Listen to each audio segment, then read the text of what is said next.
আমার উপায় ছিল না তোমার কাছে ভয়েস রেকর্ড করে না পাঠানো ছাড়া। আমি ট্রাই করছি যে কল করে কথা বলি, কিন্তু হয় না, কারণ তুমি তো হোয়াটসঅ্যাপে আমাকে না করে দিছ। বলছো হোয়াটসঅ্যাপের রেকর্ড, ইমো কল, ছবি, চিঠি, ডায়েরি, তোমার যা আছে সব কেটে ফেলার জন্য, ছবি, ডায়েরি এগুলো পুড়ে ফেলার জন্য। তারপর আমি কি করে তোমার কল করে, আর কিভাবে এভাবে কল করলে তুমি আমার সাথে কথা বলবো, আমার অপমান করবো না?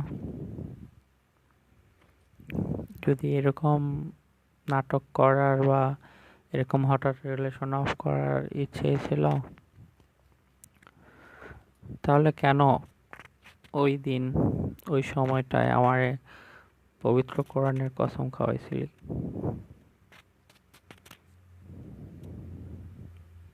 আমি তো তোরা বলছিলাম যে আমি এমনি তোরা অনেকটা ভালোবাসি, তোরা জীবনে ভোলা সম্ভব হইব না। কিন্তু তারপরে তুই আল্লাহর পবিত্র কোরআনের কসম খাওয়াইছিলি, খাওয়াই বলছিলি তোরা ছাড়া যেন জীবনে কাউরে বিয়ে না করি। তুই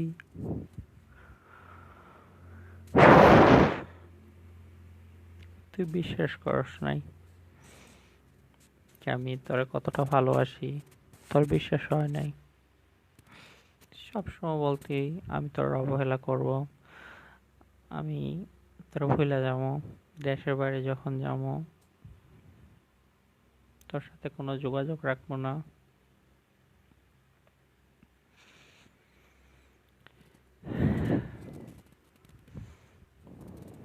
এখনো অনেকটা দিন হয়েছে তোর কণ্ঠটা শুনি না। ভালোবাসি তো তাই সব কাইটে ফেলছি, একটা কিছুও রাখিনি।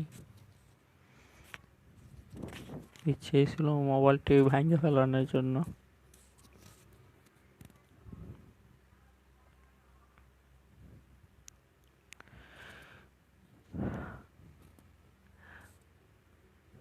আমার আমার কি দোষ ছিল তুই এরকম করলি আমার সাথে?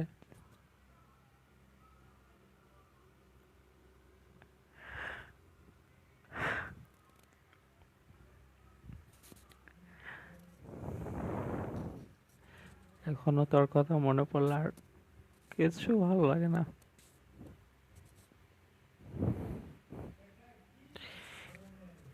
কান্না করলো নিজের পাগল মনে হয়, বোকা মনে হয়। কার জন্য কান্না করবো?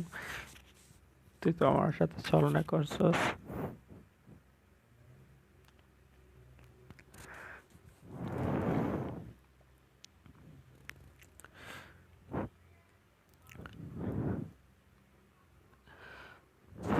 এখনো আমি তোর বলতে পারিনি।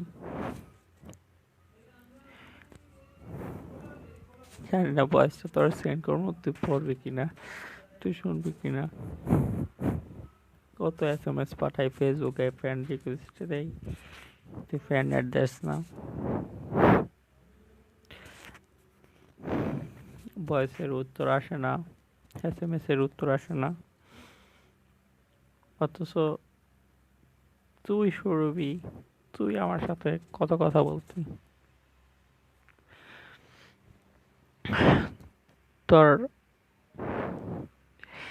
কিছু ভালো লাগতো না।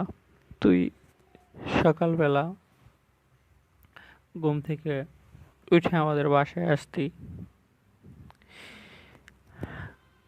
কিছু খাইতি না, সারাদিন বসে থাকতি, আমার সাথে কথা কইতি।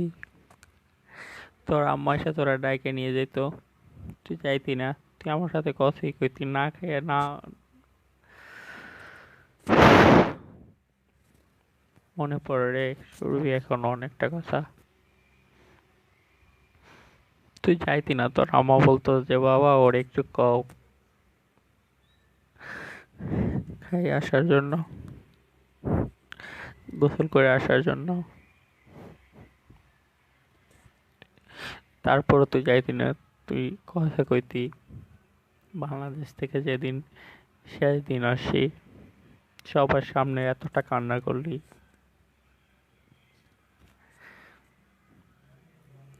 বন্ধুর একটা কথায় অনেকটা কান্না করছিস আমার জন্য, কথা বলার জন্য। তারপরে তুই কখন কথা বলবি? আমি এগুলা কিভাবে মনে করি যে এগুলো মিথ্যা? পৃথিবীর সবকিছু মিথ্যা হইতে পারে, চোখের পানিটারে কিভাবে মিথ্যা ভাবি বল? তো সেদিন কসমটা খাইছিলাম বোকার মতো।